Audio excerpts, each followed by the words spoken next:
dollars left. He gave half to a stranger in the rain. By morning, she stepped out of a Bentley, and his life would never be the same again.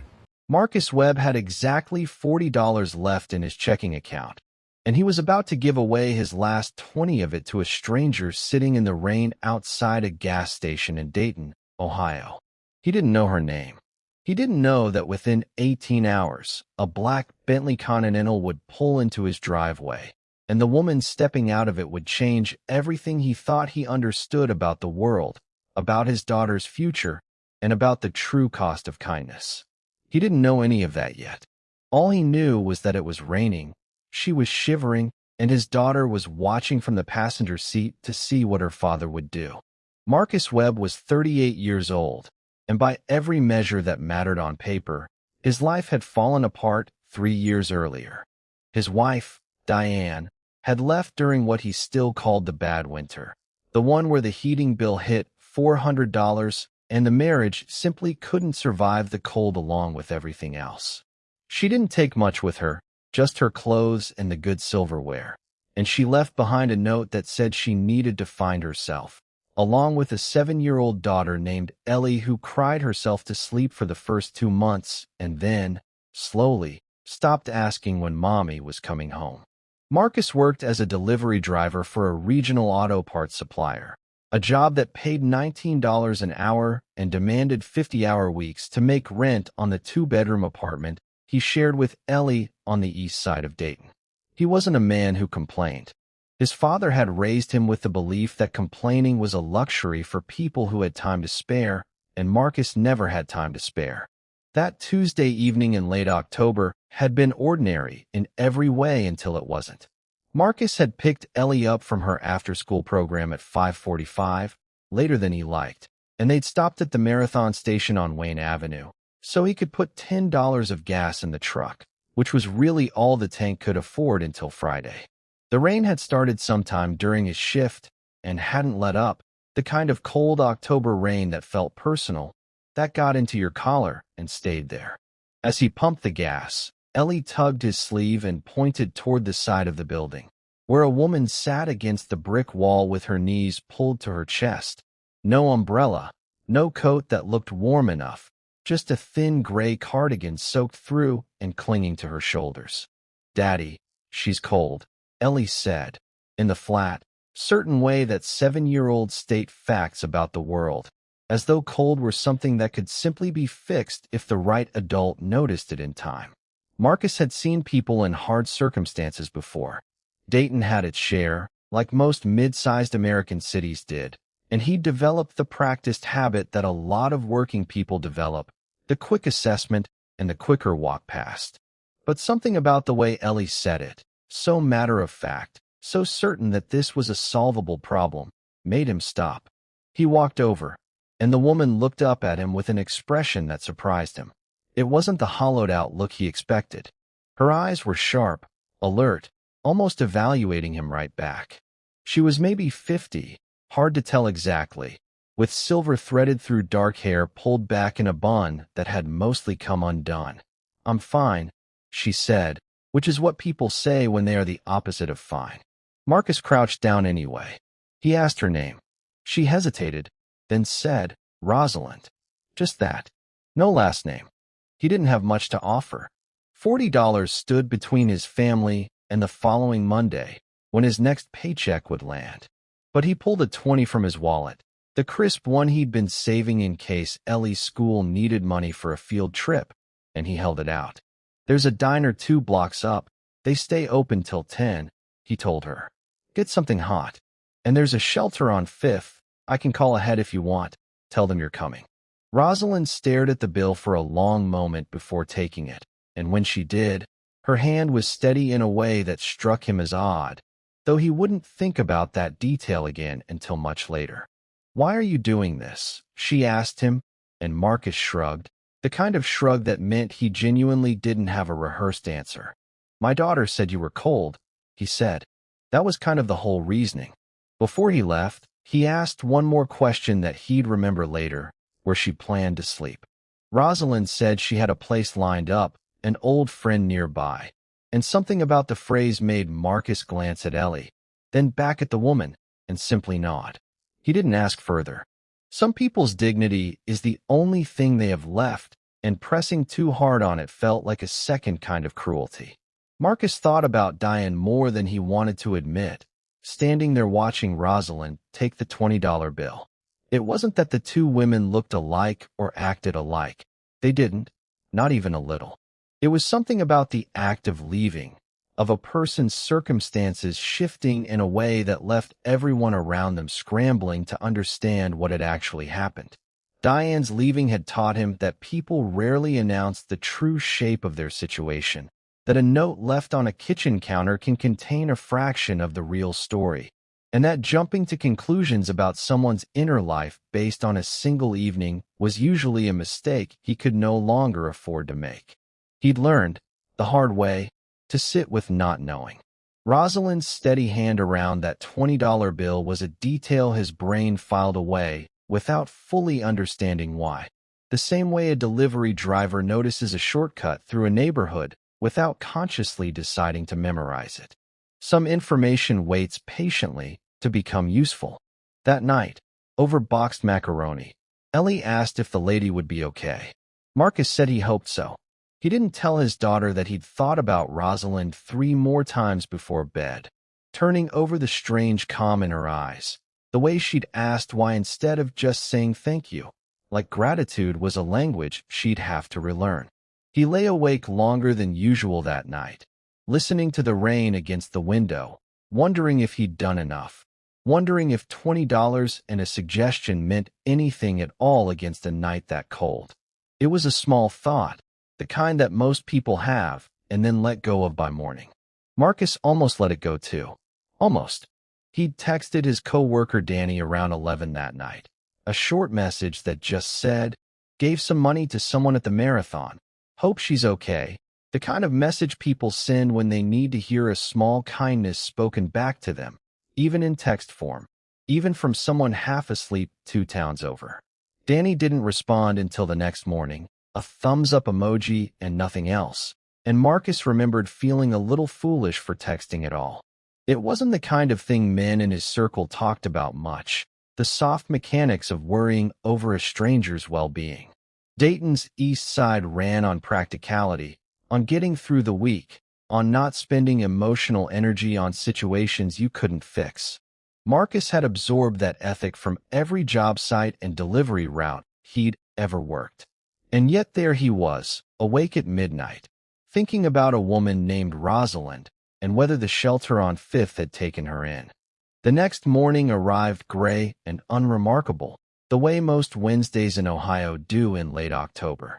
Marcus was in the kitchen making Ellie's lunch, peanut butter on wheat bread because the jelly had run out, when Ellie's voice cut through the apartment from the front window. "Daddy, Daddy, come look."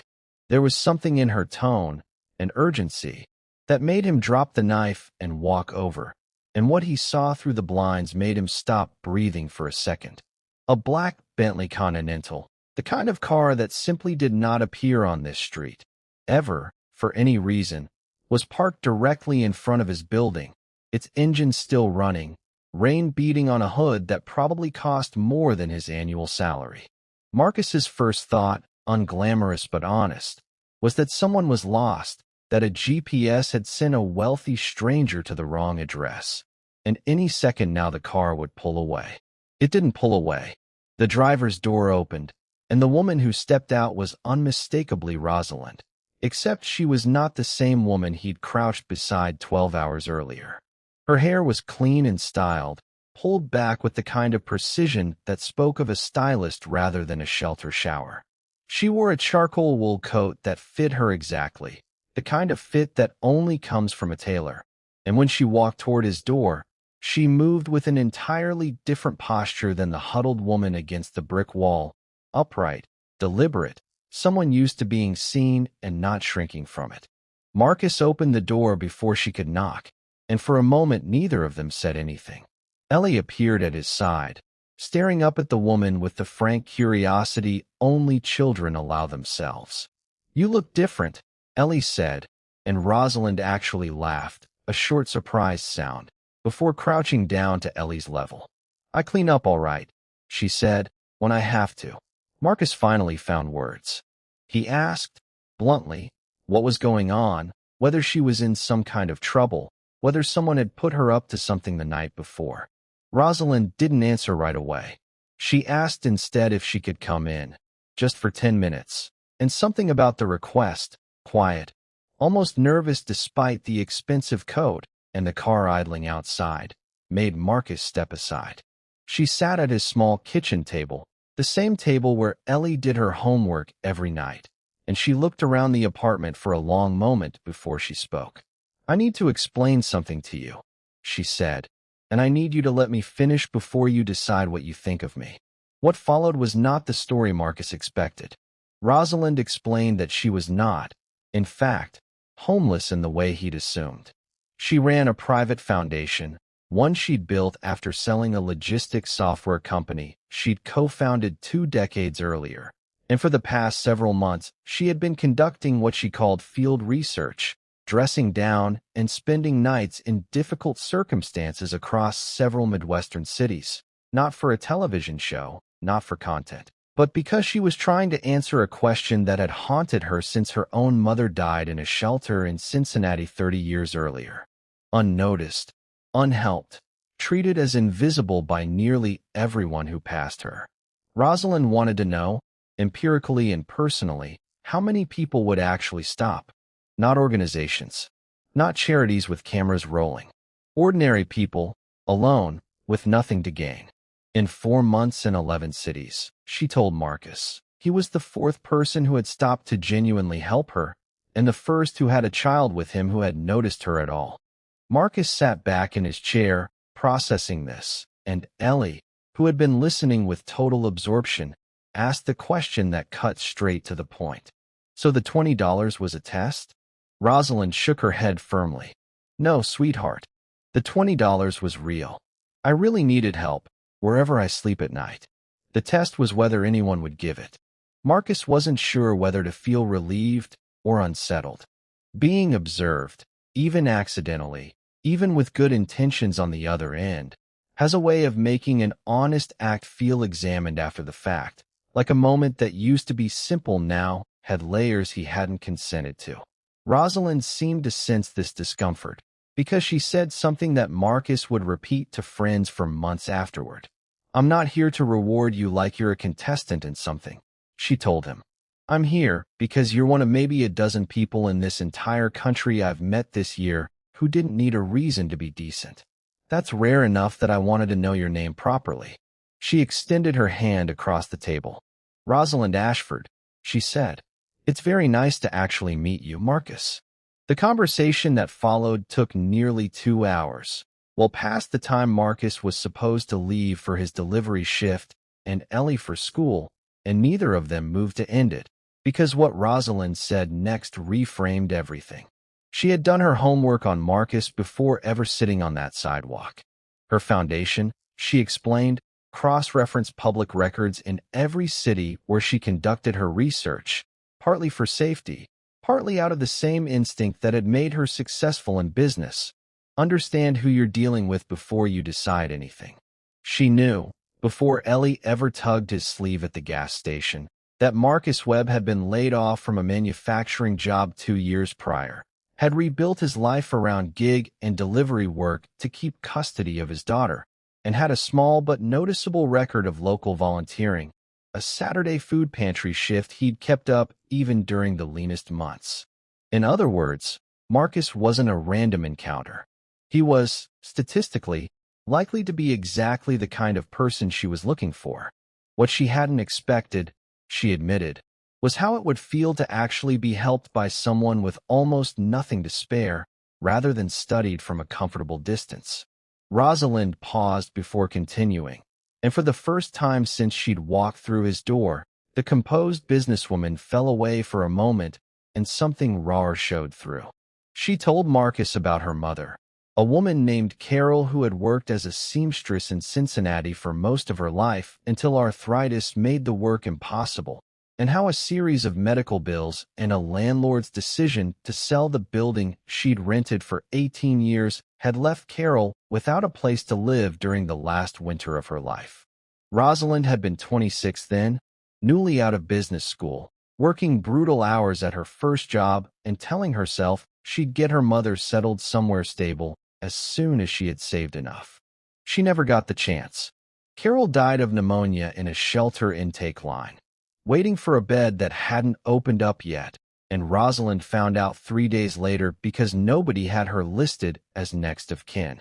That gap, those 3 days, had never fully closed for her, not in 20 years, not with all the money in the world sitting in her accounts. Marcus didn't say anything for a long moment. Ellie, sensing the shift in the room the way children sometimes do, quietly reached over and took Rosalind's hand, and Rosalind let her. Marcus asked the obvious question, what did she want from him now? Rosalind's answer surprised him again. She wasn't offering charity, she said, not in the way he might expect, a check to erase his problems and a photo op for her foundation's newsletter. She'd seen that kind of transaction before, and in her experience it tended to embarrass the people on the receiving end far more than it helped them. Instead, she asked Marcus what he'd actually want, if resources weren't the obstacle. It was a strange question to be asked at 9 in the morning over lukewarm coffee, and Marcus found himself answering more honestly than he expected to. He talked about wanting to finish the commercial driving certification he'd started before the layoff derailed it, wanting stability for Ellie that didn't depend on which week the delivery hours were generous, wanting, eventually, enough security to stop calculating gas money down to the dollar every single morning. Rosalind listened without interrupting, the way people who are used to running meetings learn to listen fully, without composing their next sentence while the other person is still talking. What Rosalind proposed wasn't a handout. Her foundation ran a workforce development program, one that funded certification costs and provided a paid apprenticeship bridge for people rebuilding after job loss. And she offered Marcus a slot, the same slot anyone in the program earned through an application and interview process, except she'd waive the 6-week waiting list given the unusual circumstances of how they'd met. Crucially, she made clear this wasn't a reward for helping her specifically. The program existed before that Tuesday night and would exist after, funded in part by the very same instinct that had made her sit on the sidewalk outside a gas station, testing a theory about a country she worried had grown too comfortable looking away. Rosalind told Marcus something that reframed the entire encounter for him, and for Ellie, who by now had abandoned any pretense of getting to school on time. The 4 months of field research had been, by Rosalind's own account, quietly devastating. City after city, she'd sat in doorways and bus stops and gas station overhangs, and overwhelmingly, people walked past. Not out of cruelty, she was careful to say, but out of a kind of practiced numbness that modern life seems to train into people, a survival instinct against being overwhelmed by more need than any one person can address. She wasn't angry about it. She understood it. But she'd begun to wonder whether the instinct to help a stranger, without calculation, without an audience, was becoming rare enough that it deserved to be actively cultivated rather than assumed. Marcus, without knowing it, without wanting anything in return, had become proof for her that it wasn't gone. It had just gotten quieter. Before she left that morning, Rosalind gave Marcus a card with a direct number on it, not a general foundation line, and told him to call within the week if he wanted the apprenticeship slot, and to call even if he didn't, just to let her know Ellie had made it to school eventually. Marcus stood in his doorway and watched the Bentley pull away from a street that had never seen a car like it before and likely wouldn't again anytime soon. And he felt the strange, suspended sensation of a life that had just quietly forked into 2 possible versions of itself. He called the number 4 days later, after turning the offer over in his mind more times than he could count.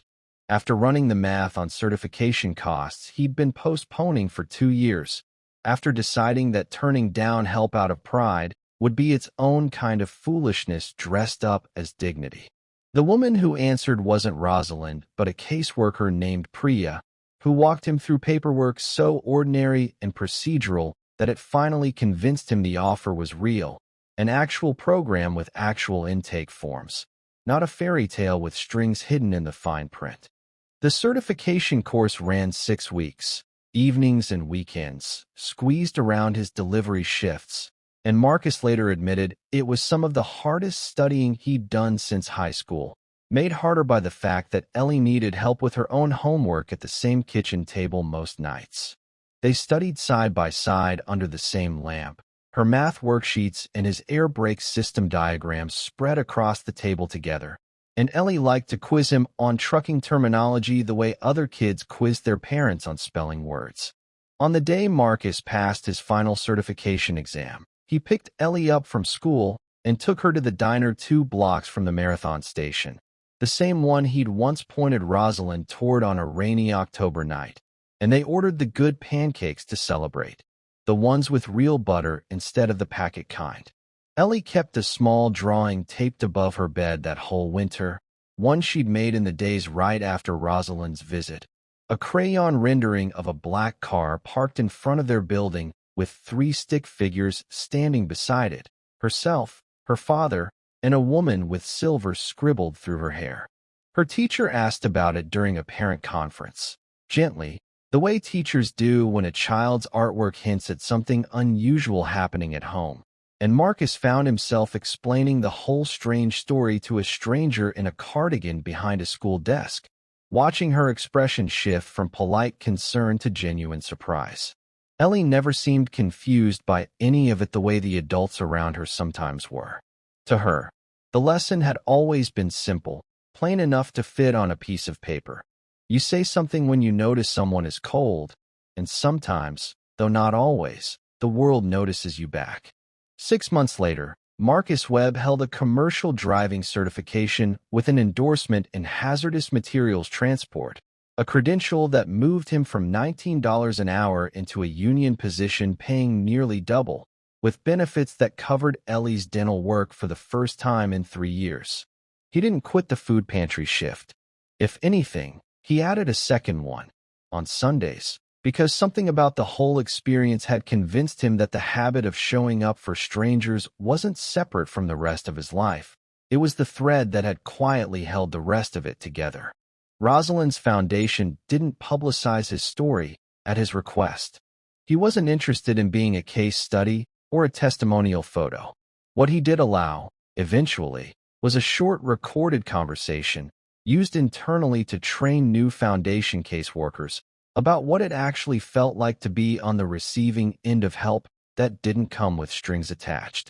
His new route supervisor, a gruff man named Hal who'd been driving for 29 years, noticed something about Marcus in those first few months on the job, a habit of checking in on the newer guys, offering to trade shifts when someone had a sick kid at home, the kind of small workplace kindness that costs nothing and gets remembered anyway. Hal never asked where it came from. Marcus never explained it. Some habits don't need an origin story attached to them. Once they've settled into a person's routine, they just become part of how a man carries himself through an ordinary Tuesday. Ellie, for her part, remembered the whole thing the way children remember the moments that quietly shape who they become. She was the one who noticed Rosalind in the first place, the one whose plain observation, "She's cold," cut through every adult calculation her father might have made about risk or inconvenience or a tight budget. Years from now, when people ask Marcus what he's proudest of, he doesn't lead with the union job or the apartment upgrade that came with it. He leads with the fact that his daughter, at 7 years old, in the rain, looked at a stranger nobody else was looking at and said something out loud instead of staying quiet. Rosalind Ashford still runs her foundation, still occasionally sits on sidewalks in cities she won't name in advance, still believes, cautiously, that the instinct Marcus showed her that Tuesday night is more common than the evening news would have anyone believe. She just thinks it needs a reason to come out from hiding sometimes. A cold night. A 7-year-old who says exactly what she sees. A stranger willing to give away his last $20, expecting absolutely nothing in return. She keeps a small notebook, the old-fashioned paper kind, where she records the name of every person who stops during her field research, along with a single line about what they did and how it made her feel to receive it. Marcus Webb's entry, dated that October, is longer than most of the others. She's added to it twice since, once when he called about the apprenticeship, once when Priya passed along the news that he'd finished his certification. Rosalind told a colleague once that she doesn't know how many more years she'll keep doing the field research herself. The nights on cold pavement get harder as she gets older, but she knows she'll keep funding the program for as long as her foundation exists, because somewhere out there, she believes, there's another Marcus Webb standing at a gas pump on an ordinary Tuesday. One conversation away from a decision that will ripple through the next 20 years of his life and his child's life, without either of them realizing it in the moment.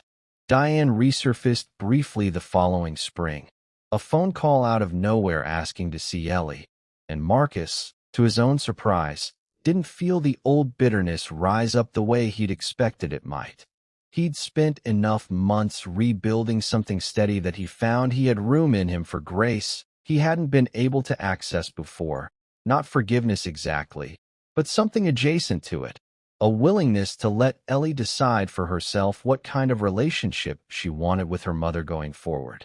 Ellie was cautious at first, then warmer, and Marcus stayed out of it as much as a father reasonably could, offering rides and neutral ground and nothing else. It wasn't the ending anyone would have scripted 3 years earlier, but it was honest, and honest had come to matter more to Marcus than tidy. On the 1-year anniversary of that rainy Tuesday, Marcus drove past the Marathon station on his way home from a route, and out of habit more than sentiment, he pulled in, bought a coffee he didn't need, and stood for a moment by the side of the building where Rosalind had been sitting. There was nobody there that evening, just wet pavement and the hum of the highway nearby, and Marcus found himself thinking not about the Bentley or the apprenticeship or the raise, but about the exact moment his daughter had tugged his sleeve. That was the hinge point, he realized, standing there with his coffee going lukewarm in the cold. Not the money, not the car the next morning, just a 7-year-old noticing what the adults around her had trained themselves not to see, and a father deciding, for no reason beyond his daughter's certainty, to listen to her instead of walking past.